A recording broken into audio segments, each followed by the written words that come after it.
Tonight, the final part of our special series, Digital Dangers. So many of us are guilty of hunching over a computer or a tablet. After looking at how technology is impacting our eyes, ears, and brain, tonight, News 5's JB Buno is checking to see if hunching over our devices is hurting our backs and if constantly typing on our phones is doing long-term damage to our hands. Here's JB. Just take a look at this. A young student buried in his tablet, hunched over the screen in his lap. And as it turns out, this is all too common. I'm so into it, I can't even take my head out of my phone. It's a troubling twist to our use of phones and tablets. Our neck, shoulders, and upper back are bending downwards to better see our devices. And concern is mounting at the orthopedic group in Mobile. We see it every day. I probably saw three young girls yesterday with their mother in the office, adolescent girls concerned about their posture and their kyphus. They're bending forward. Dr. James West says we're not just at risk for pain or discomfort. If we hunch over enough, we're disfiguring our spines, literally bending our backs over time. But increased forward flex positioning, and we call that, when you're bent forward, we call that a kyphus.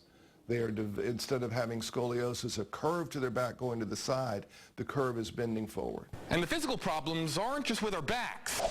They could also be with our hands, too. For hours, we're maneuvering our thumbs and pressing our fingers into these glass screens. And all this work with our hands could lead to hand problems later on in life. There isn't too much research out there, but hand surgeon Nick Rachel at the orthopedic group says it's entirely possible kids who overuse their devices could advance their risk of arthritis or other hand conditions later on in life. Trigger fingers, de Quervain's tendonitis, thumb arthritis, all of those things are repetitive stress. There's no way that we can use our phones to the degree we're doing now and not see some consequences of that eventually. Dr. Thomas Barber is a little less certain, simply because prolonged smartphone use is still being studied. But he says some patients are already showing symptoms. Who are on their computers and on their smartphones all the time. They come in with nondescript, achy type pain in their hands, gives them a little discomfort. It can feel like tingling. You can get all kinds of funny symptoms, but it's really more overuse and strain of the muscles.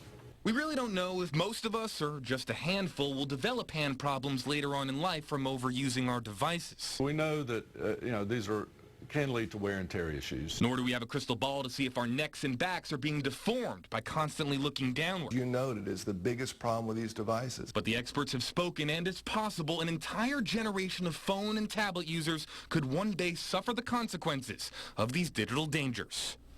Now, the troubling part is experts say there's no magic way to prevent these hand and back problems. The best advice that they agreed on is giving your whole body a break from tablets and phones. Hour-long marathons on these devices are backbreakers, so take 15 or 20-minute breaks when you can.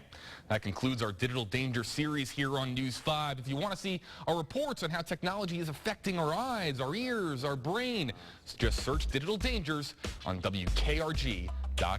For now, reporting in the studio, JB Buno, News 5.